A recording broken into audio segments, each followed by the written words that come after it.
el Evangelio de Juan, y he puesto por título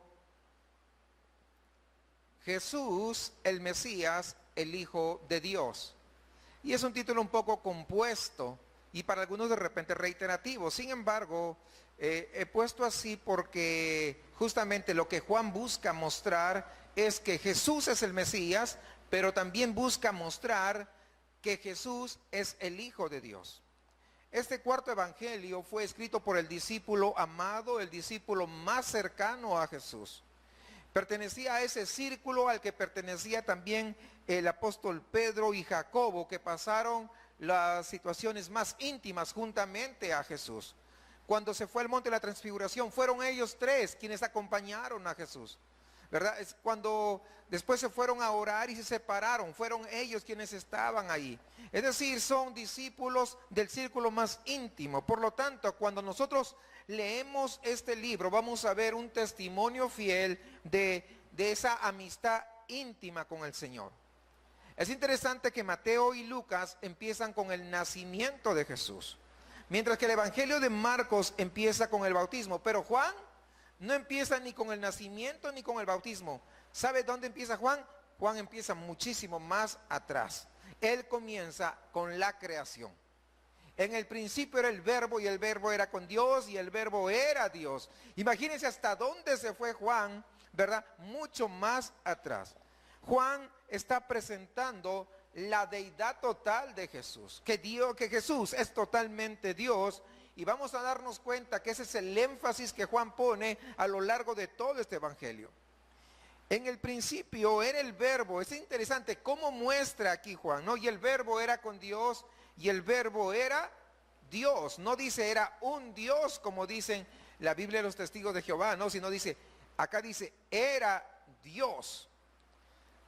Hay ocasiones, hermanos, en los que nuestra mente tan pequeña nos cuesta trabajo comprender, ¿verdad? ¿Cómo es posible que Jesús, siendo un hombre de lo más normal, diríamos, sin pecado, pero de lo más normal, como cualquier hombre, fuera Dios? Ahora, ustedes imagínense, nosotros nos imaginamos muchas veces cómo era Jesús y nos cuesta. Pero usted póngase a pensar por un momento cuando estos discípulos que estaban con él, dormían con él, comían con él. Pero parece un hombre cualquiera. Tiene pelos, tiene orejas igual que nosotros.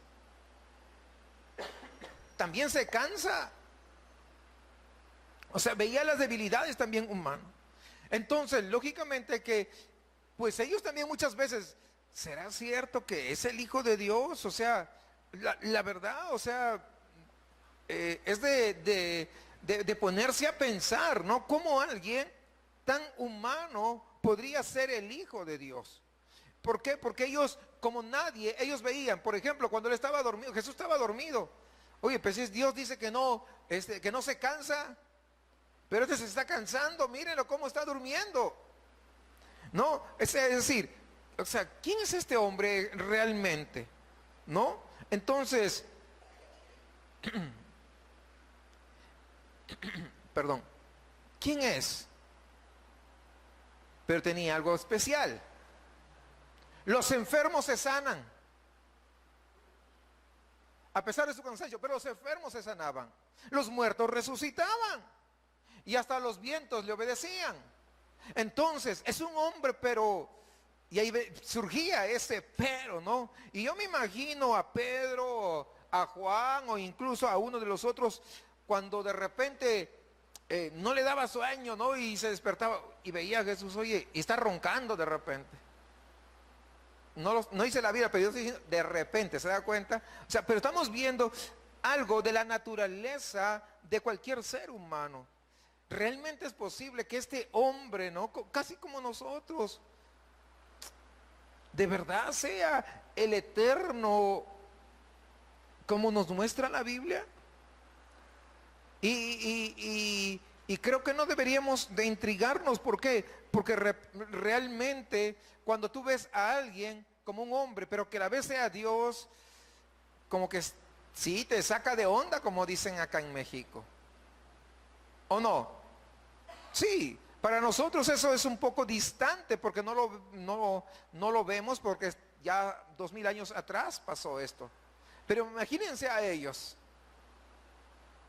No, o sea, sin embargo, a pesar de ser un hombre, había una evidencia, había pruebas que resultaban realmente abrumadoras y convincentes.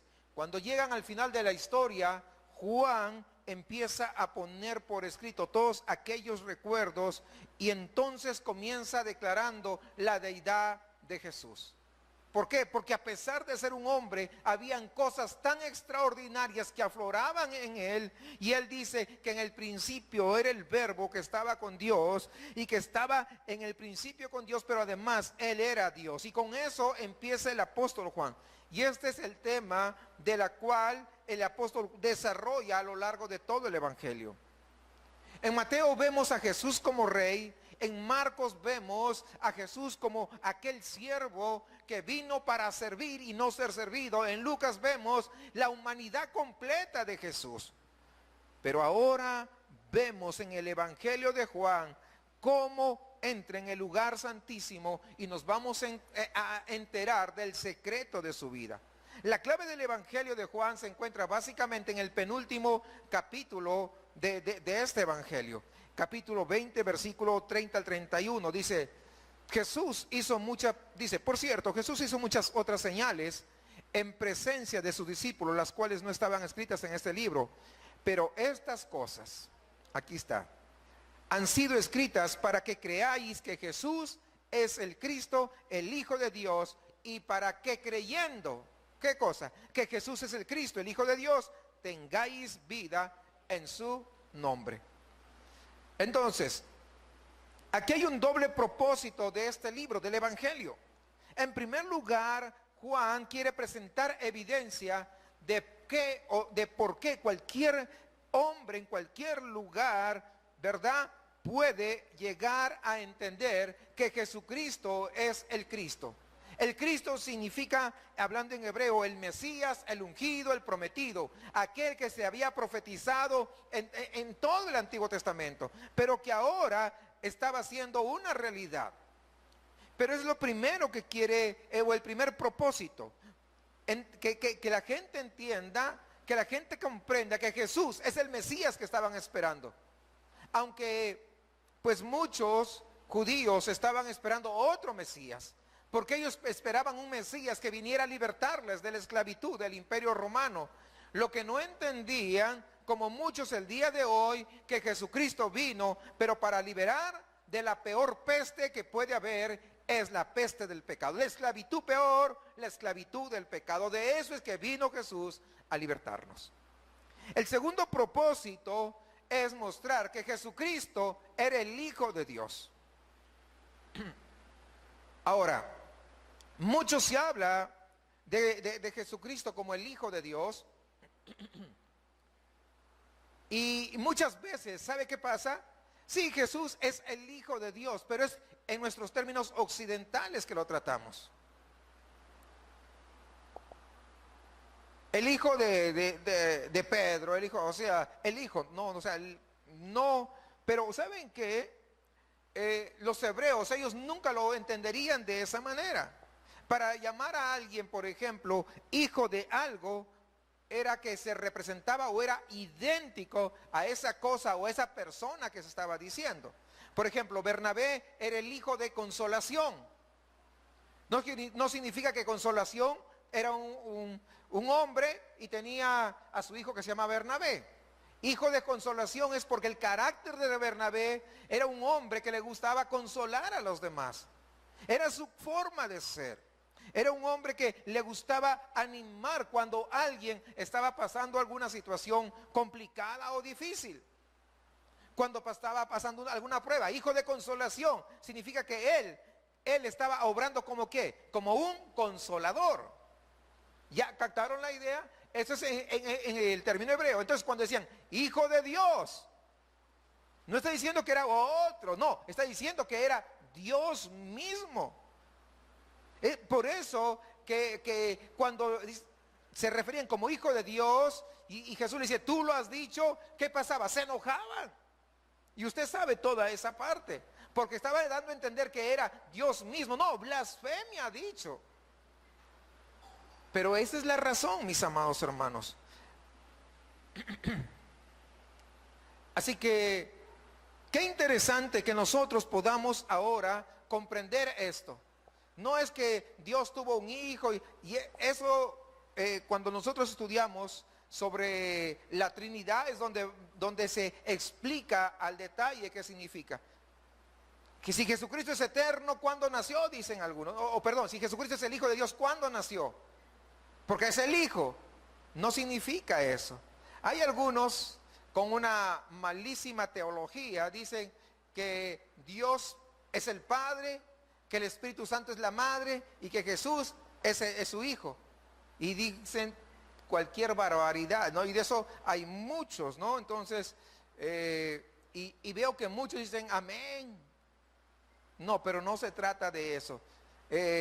No voy a explicar eso, realmente no viene al tema de Juan, pero entonces quisiera regresar a ¿por qué el título del Hijo de Dios? Como lo mencioné, esto está hablando de que Jesús es Dios mismo, y eso lo vemos desde el primer versículo cuando Juan lo presenta. Ahora, ¿por qué este tema? ¿Por qué estos temas que Juan, cuál es el propósito de estos temas que Juan quiere exponer? ¿Por qué Juan quiere demostrar que Jesús es el Mesías? Y en segundo lugar, Juan quiere demostrar que Jesús es el Hijo de Dios. ¿Por qué? Bueno, la razón era que en esos tiempos, en la boca de todos ellos, este tema era algo que dividía a los judíos. Algunos decían, ¿es verdad que este es el que estábamos esperando? Y otros decían, no, no puede ser, porque mira, no vino así muy fuerte, muy poderoso, ¿no? Y otros, sí, de repente este es el Cristo. Es decir, recuerden ustedes que había una expectación por alguien maravilloso, alguien extraordinario, alguien que iba a venir porque estaba profetizado ya en el Antiguo Testamento. Habían habido 400 años de silencio desde Malaquías hasta que nuevamente viene Juan el Bautista. Entonces todos estaban con la expectativa, pero no estaban seguros. Cuando leemos al final del libro de Malaquías vemos ¿quién es este que ha de venir? La pregunta se queda ahí. Y en los días de Juan, la gente, pues muchos se sentían conmovidos cuando aparece un hombre como Juan el Bautista. Y le preguntaron, y usted lo puede recordar, ¿eres tú el Cristo? Y a lo que él le dice, no, pero viene tras mí otro, mucho más poderoso que yo. Entonces cuando Jesús comienza a predicar por todas las colinas de Judea y de Galilea, había hombres por todas partes preguntándose, diciendo, ¿será este el que nosotros estábamos esperando? ¿Será este el Mesías? O sea, habían esas interrogantes porque en Malaquías se quedó con esa pregunta, pero nada más. Entonces había una inquietud de parte de todos. Pero Jesús declaró una y otra vez que Él había venido con esas credenciales autorizadas de ser el Mesías. Lamentablemente, a pesar de eso, ¿qué sucede? No le creyeron. O le creyeron muy pocos. La gran mayoría no le creyó. Mire lo que quiso decir con estas palabras en el capítulo 10, versículo 1 al 2. De cierto os digo, que el que no entra al redil de las ovejas por la puerta, sino que sube por otra parte, ese es ladrón y asaltante. Pero el que entra por la puerta es el pastor de las ovejas. Cuando Jesús estaba hablando de esta manera, el redil era el pueblo de Israel. Y él dijo que había uno que habría de venir, pero ¿por dónde? Por el camino autorizado. No era el ladrón, él iba a venir por la puerta misma. Si alguien viene de alguna u otra manera, alguna otra forma, si alguien viene por la ventana, es que no es el dueño, no es el autorizado. El único autorizado es el que viene por la puerta. Iba a ser reconocido como el gran pastor. Y él continúa diciendo en el versículo 3, a él le abre el portero y las ovejas oyen su voz. En este versículo se estaba refiriendo justamente a Juan el Bautista, que vino como el que iba a abrir la puerta de aquel precursor llamado el Mesías. Sin embargo, a pesar, muchos querían reconocer a Juan el Bautista, pero no les costaba reconocer a Jesús. ¿Por qué? Porque muchas veces nosotros nos dejamos impresionar, o nosotros solamente vemos que la parte externa, no estamos viendo más allá. Pero no ha cambiado mucho al día de hoy. El día de hoy seguimos con esa misma postura de ver lo externo, porque no somos Dios. Pero en lugar de pedir discernimiento, queremos lo externo, y la gente quiere lo externo y se deja guiar por lo externo. ¿Cuáles eran las credenciales que hacían que Jesús mostrara que era el Mesías? Bueno, son las que él mismo da ahí en la sinagoga. Lucas nos dice en el capítulo 4 que se puso de pie delante de todos y él leyó el libro del profeta Isaías, y ustedes lo hemos visto la semana anterior. Y él buscó o encontró deliberadamente, cuando él lee: el Espíritu del Señor está sobre mí, porque me ha ungido. Usted lo vimos la semana anterior. El Espíritu del Señor está sobre mí, porque me ha ungido ¿a qué? Me ha ungido a anunciar las buenas nuevas a los pobres, para proclamar libertad a los cautivos, vista a los ciegos, para poner en libertad a los oprimidos y para proclamar el año agradable. Es lo que dice Lucas capítulo 4, versículos 18 y 19. Jesús lo estaba leyendo y se detiene a la mitad de la frase, porque en el profeta Isaías aún continúa eso.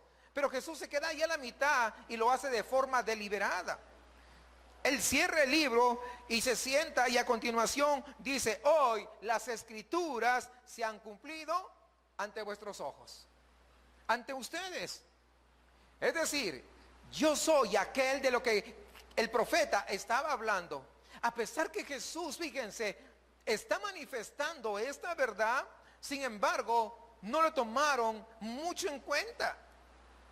Tomemos, hermanos, estas señales del Mesías y coloquémonos junto a 7 señales que el Evangelio de Juan nos marcan. Juan las escoge de una manera tan extraordinaria, van a marcar el ministerio de nuestro Señor. Y sé que nos vamos a dar cuenta de por qué Juan escogió de forma particular estas señales que demuestran que Jesucristo es el Mesías. Permíteme que vaya en orden conforme aparecen en el Evangelio. El primer milagro, la primera señal, ¿cuál fue?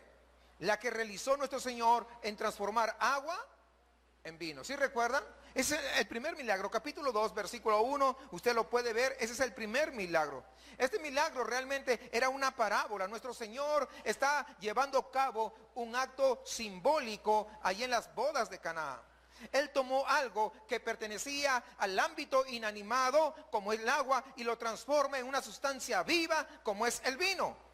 Es decir, lo que estaba señalando aquí es que Él cambia lo muerto por vivo, que Él viene a dar vida a todo aquel que está muerto, como nosotros en nuestros delitos y en nuestros pecados. Pero esto es algo simbólico, amados hermanos, pero que muchas veces no entendemos. De esta manera, Él está declarando qué es lo que vino a hacer, que vino a ser el año aceptable del Señor. No vino a declarar el día de la venganza, no, porque pudo haberlo hecho por tanta rebeldía del pueblo de Israel. Pero no, Él dijo: he venido a declarar el día del Señor. Él vino a declarar el día de la gracia, el día de la misericordia, el día de la compasión. Y eso es lo extraordinario, que hace un milagro tan extraordinario para demostrar cuál es el propósito por el que vino a este mundo. El segundo milagro, le dije son 7. El segundo milagro, o la segunda señal, es la curación del hijo del noble, allí en el capítulo 4. Seguimos en el Evangelio de Juan, versículo 46 al 54.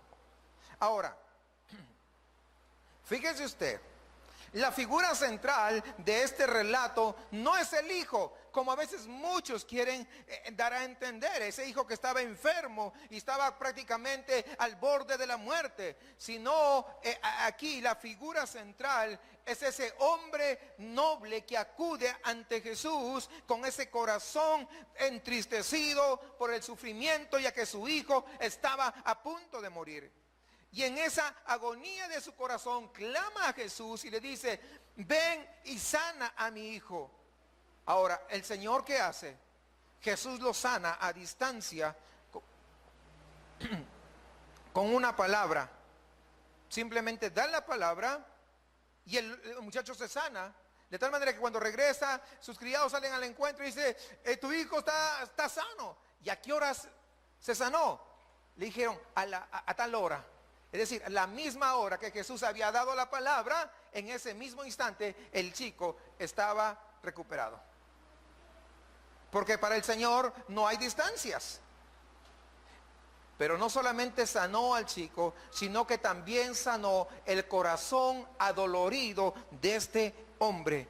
Porque él había venido a sanar a los quebrantados de corazón. Lo que acababa de leer en Isaías. Y ahí está. Segunda señal que se va cumpliendo. Tercera señal es la curación de ese hombre que estaba junto al estanque de Betesda, ahí en el capítulo 5, versículo 1 al 9, usted lo puede ver. Él llevaba allí en el estanque esperando 38 años para poder ser sanado. Él había estado esclavizado por esa enfermedad, lo tenía totalmente paralizado porque él no podía llegar al estanque. Y usted léalo para que sepa de qué se trata si no lo ha leído. Yo creo que la mayoría lo ha leído. Alguien por alguna razón lo había llevado junto a ese estanque con la esperanza que sea sano, con la esperanza de verse liberado, y nuestro Señor en medio de toda esa gran multitud simplemente lo escoge a él y lo sana y dice: levántate, toma tu cama y anda. ¿Pero por qué? Pues él estaba demostrando esa capacidad de liberar al que vivía en opresión. 38 años de aquel hombre atado a esa enfermedad, a esa parálisis, él lo libera en un instante para demostrar lo que acababa de leer hace un rato. El siguiente milagro es la alimentación de los 5,000, capítulo 6. Este milagro aparece en los 4 evangelios. Unido a este milagro aparece otro, que es el que caminó sobre las aguas, y ustedes lo recordarán. ¿Cuál es el significado de estas señales que nosotros vemos aquí? Bueno, cuando nosotros vemos este milagro tan extraordinario de alimentar a los 5,000 con 5 panes y 2 pececillos, ¿verdad? Nos damos cuenta de que de ese deseo, de esa compasión, de ese corazón tan noble y bondadoso de nuestro Señor, que quiere suplir las necesidades más profundas de cualquier corazón humano. Dios lo hace usando al símbolo como pan. Pero recuerden que él mismo había dicho allí en Mateo 4:4, no solo de pan vivirá el hombre, sino de toda palabra que sale de la boca de Dios. Y él luego demostró la clase de pan a la cual se refería cuando dijo: yo soy el pan de vida. En el capítulo 6, versículo 35. Qué extraordinario cómo es que simplemente agarra el pan, lo parte y comienza a distribuir a todos. Entonces, ¿qué podemos ver ahí? Podemos ver ese poder absoluto para suplir cualquier necesidad de la vida humana. Luego de haber hecho eso, simplemente agarra a sus discípulos y se va. Y se fue caminando sobre las olas en medio de la tempestad. Y las olas eran de gran tamaño, la barca estaba como a punto de zozobrar y los discípulos andaban angustiados. Pero él simplemente les tranquiliza y le dice: yo soy, no tengas miedo. Es un doble milagro, el de la alimentación de los 5,000, porque ahí mismo va asociado, va este segundo milagro, caminando sobre las aguas. Y aquí hay una representación simbólica de lo que Jesús es. Primero, que Él tiene la capacidad de satisfacer la necesidad de todo corazón humano y librarlos de su mayor enemigo. ¿Cuál es? Es el temor. Ese es el mayor enemigo de cualquier ser humano, el temor. Temor a perder el trabajo, temor a perder las cosas materiales, temor por la crisis que se venga, temor por esto, temor por aquello, temor por lo otro, temor por todo. Te enfermas y ya tienes temor. ¡Ah! La situación no va bien y entra el temor. O sea, cosas que suceden en la vida cotidiana, pero para eso es que vino Jesús. Y es lo que está demostrando. El siguiente milagro es la curación de un ciego. Capítulo 9, versículo 1 al 12. Nuestro Señor dijo que había venido a dar vista a los ciegos. ¿Recuerdan que lo habíamos leído? Pero ahí es lo que se cumple acá. Él escoge a un hombre que era ciego de nacimiento. No era un hombre que tenía catarata, no era un hombre que había ido perdiendo paulatinamente la visión, no, ciego de nacimiento, de la misma manera que el hombre está ciego espiritualmente desde el momento que nace, y simplemente Jesús lo sana, porque para eso es que vino Jesús, es lo que estaba demostrando. Y el último milagro, pues es la resurrección de Lázaro entre los muertos, ahí en el capítulo 11. Versículo 1 al 44. ¿Qué simboliza? Pues simboliza la liberación de todos aquellos que durante toda su vida han vivido sometidos a la esclavitud de Satanás por ese temor a la muerte. Por lo tanto, hermanos, aquí vemos 7 señales que demuestran por encima de cualquier cosa de que Jesús verdaderamente ese es el Mesías esperado. Todos los milagros que he mencionado apuntan, que Juan está apuntando a demostrar que Jesús es el Cristo, que Jesús es el Mesías, que todos los profetas estaban hablando. Pero Juan va mucho más allá. No solamente se queda en demostrar que es el Mesías, él profundiza un poco más y ahora él va a demostrar que Jesucristo también es el Hijo de Dios. Cuando le vemos a él haciendo estas cosas poderosas, supliendo las necesidades más profundas de los hombres, que es extraordinario que es. Pero hay algo mucho más grande, mucho más extraordinario. ¿Saben qué cosa es? Es poder ver su gloria. Y es esto lo que nos dice en el primer capítulo de su evangelio. A Dios nadie le ha visto jamás. ¿Qué está diciendo? Está estableciendo un hecho, que nadie le ha visto a Dios. El hombre tiene un profundo deseo de Dios y constantemente el hombre está buscando. Y Juan continúa diciendo, el Dios único, al único Dios, el que está en el seno del Padre, Él le ha dado a conocer. Literalmente, Juan está haciendo un exégesis de Dios, revelando cómo es que Dios que se manifiesta. Y en este evangelio de Juan, él recoge 7 de las grandes palabras de nuestro Señor Jesucristo que demuestran esta afirmación que Él es el Hijo de Dios. Basándose en el gran nombre de Dios, aquel nombre que le fue revelado en la zarza ardiente a Moisés. ¿Recuerdan ustedes cuando Dios le envía a Moisés a liberar al pueblo de Israel? Bueno, Dios le dice, está bien, yo voy a ir, pero ¿de parte de quién voy a ir? Y entonces desde la zarza le dice, yo soy el que soy. Éxodo capítulo 3, yo soy el que soy. Esa es la naturaleza de Dios. Es decir, soy exactamente lo que soy, no soy más, pero tampoco soy menos, soy el eterno, yo soy. Ese es lo que yo soy, es lo que estaba diciendo Dios.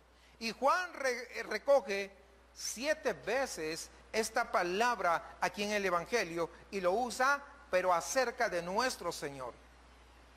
Estas 7 palabras fueron usados en 7 ocasiones diferentes para poder dar prueba de que, de su deidad, de que Él es el Hijo de Dios. Entonces los milagros demuestran que Jesús era el Mesías prometido, pero son sus palabras las que van a demostrar que Él es Dios.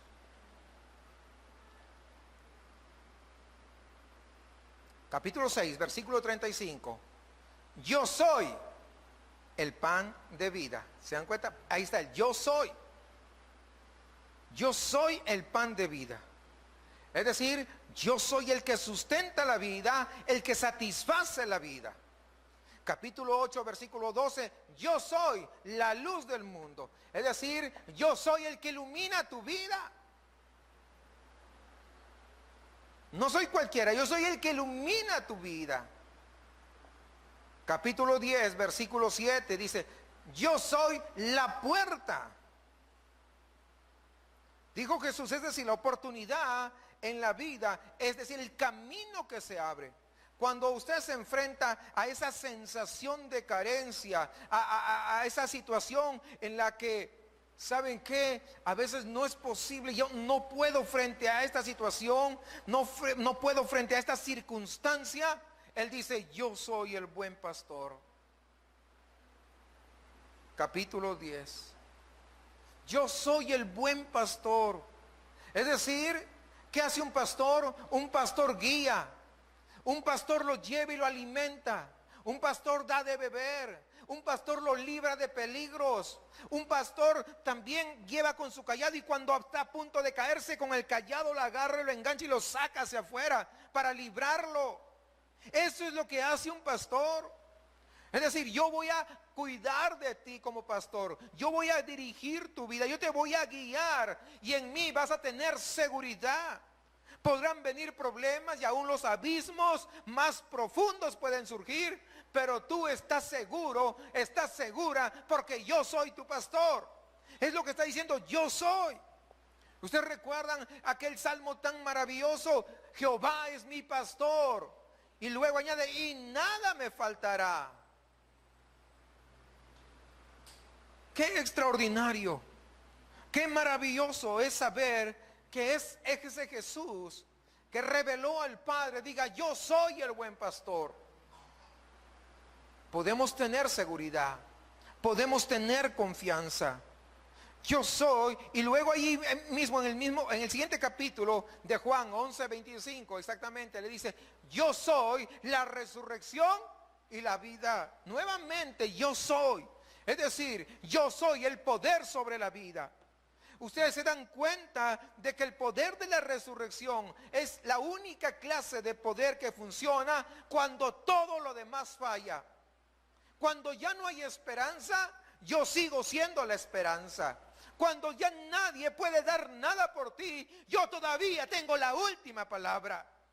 Es lo que está diciendo el Señor. El poder de la resurrección, hermanos, es aquella clase de poder que no necesita ninguna ayuda de parte de nadie. No necesita que nadie intervenga, porque Él es la resurrección y la vida. Y el que quiere lo toma y el que quiere lo deja. Es lo que está diciendo, yo soy. Hermanos, estas palabras tan extraordinarias tienen que llegar a nuestro corazón, tienen que anidarse en nuestra vida y nosotros poder agarrarnos firmes de ellas y conocer quién es nuestro Salvador. No solamente nuestro Salvador, sino también es ese yo soy. Cuando ya no se puede hacer nada, aparece y comienza a actuar. Yo soy la resurrección y la vida. Yo soy el camino, la verdad y la vida. Es decir, lo que está diciendo es, yo soy la última, la final realidad de tu existencia. Ese es el que yo soy. Yo soy la verdadera sustancia detrás de todas las cosas. Puede venir cualquier situación, pero yo sigo siendo. Yo soy la vid, capítulo 15, versículo 5. Separaos de mí, nada podéis hacer. Cuando dice yo soy la vid, lo que está diciendo, yo soy el que hace que tú produzcas fruto. Yo soy la fuente de la fraternidad. Yo soy la fuente de la identidad. Yo soy la fuente de la comunión íntima de unos a otros. No es porque tú eres bueno, es porque yo te doy de mi espíritu. Por ello nuestro Señor adopta ese gran nombre revelador de Dios, y cuando lo unimos a estos símbolos nos permite entender verdaderamente quién es Dios. El Verbo, nos dice Juan, se hizo carne y habitó entre nosotros. A mí, ese de habitó entre nosotros, ¿sabe qué indica? Indica como que vino y puso su tienda, armó su tienda, y está ahí entre nosotros, viviendo entre nosotros, juntamente con nosotros. Y dice, y contemplamos su gloria, gloria como del unigénito del Padre hecho hombre. Qué extraordinario es que el Dios Todopoderoso se pueda manifestar a hombres pecadores como nosotros, a hombres inmerecedores de tanta grandeza, de todo lo que Él es. Hermanos, yo realmente me quedo anonadado. ¿Cómo es posible que un Dios tan extraordinario, el Dios que dijo hágase y fue hecho, venga y no nos destruya?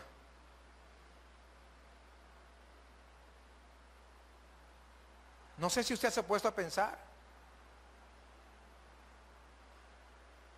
¿Cuántos creen que merecemos que el Señor venga y nos destruya de una sola?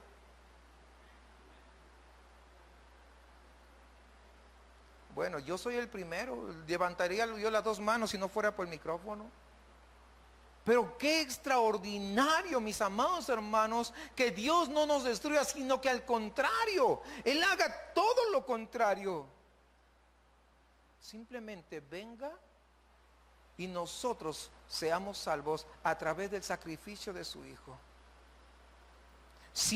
Fue el Mesías, se manifestó como el Mesías, pero también se manifestó como el Hijo de Dios a través de todo lo que estamos viendo.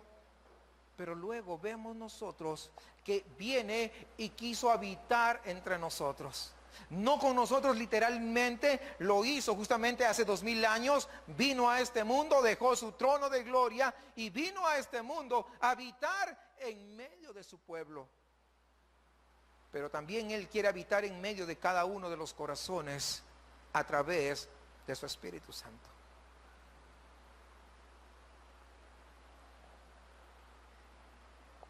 Hermanos, podríamos repetir esas palabras, que por su misericordia no hemos sido consumidos. Usted se imagina el día que nosotros, pues, de repente cometemos un pecado, del tamaño que sea. Cualquier pecado, de repente nosotros le cualificamos tan chiquito, medianito, pero delante de un Dios demasiado santo, el más pequeño es demasiado grande, porque estamos hablando frente a la santidad de Dios y no ser destruidos. Eso nos tiene que llevar a pensar, nos tiene que llevar a meditar, después de haber entendido, mira, sí, ahí está, mostrándose como el Mesías, con todos los milagros. Ahora con toda esa palabra que dice directamente, yo soy, una y otra, y una y otra, y una y otra vez, podemos ver que Él es Dios verdaderamente, porque es la misma palabra que se presentó allá en la zarza ardiendo a Moisés. Nadie más podría atribuirse eso. Entonces vemos que Él es, sin embargo, ¿sabe qué? Qué extraordinario que el Dios Todopoderoso decida, no, pero yo además, no solamente te perdono, no solamente te salvo, sino que quiero habitar en tu corazón. Eso, ¿sabe qué tiene que hacer? De manera casi automática, diríamos, ¿sabe qué? Caer postrado de rodillas y decir, Señor, de verdad yo no soy tan digno de que tú estés tratando conmigo, con mi vida, con mi corazón, reconociendo todo lo que soy, reconociendo de dónde me has sacado, y aún reconociendo que peco muchas veces. Deberíamos caer de rodillas y decir, Señor, gracias, porque tus misericordias son para siempre. Dice que el profeta Isaías, cuando él vio al Señor elevarse allá en el templo y comenzó a salir humo de la gloria del Señor, él se inclina al suelo y clama, dice, ¡ay de mí! Pues soy hombre muerto. Porque siendo hombre de labios inmundos y habitando en medio de un pueblo de labios inmundos. Eso está en Isaías 6:5. Pero ¿sabe qué? Él reconocía la maldad. Porque eso es importante. Muchas veces, la otra vez ya explicaba, que nosotros somos expertos en señalar a otro lo que nos pasa a nosotros. Es que por culpa de él, por culpa de ella, todos tienen la culpa, menos uno. No, hermanos, tenemos nosotros que reconocer. Él dice, soy hombre de labios inmundos. O sea, soy un hombre pecador. Y no solamente un hombre pecador, vivo en medio de pecadores. O sea, no tengo nada bueno. ¿De dónde, pues? Pero dice que un ángel descendió del cielo y tomando un carbón encendido, tocó sus labios a él y lo purificó. ¿Y sabes cómo se llama esto? Se llama gracia. ¿Por qué? Porque lo único que pusimos en este proceso de salvación y perdón fueron nuestros pecados, fueron nuestras maldades, fueron toda nuestra rebeldía. Es lo único que pusimos. Y el Señor lo hizo todo para que tú y yo podamos ser hijos aceptos delante de su presencia. Porque mereciendo morir, obtuvimos la vida eterna.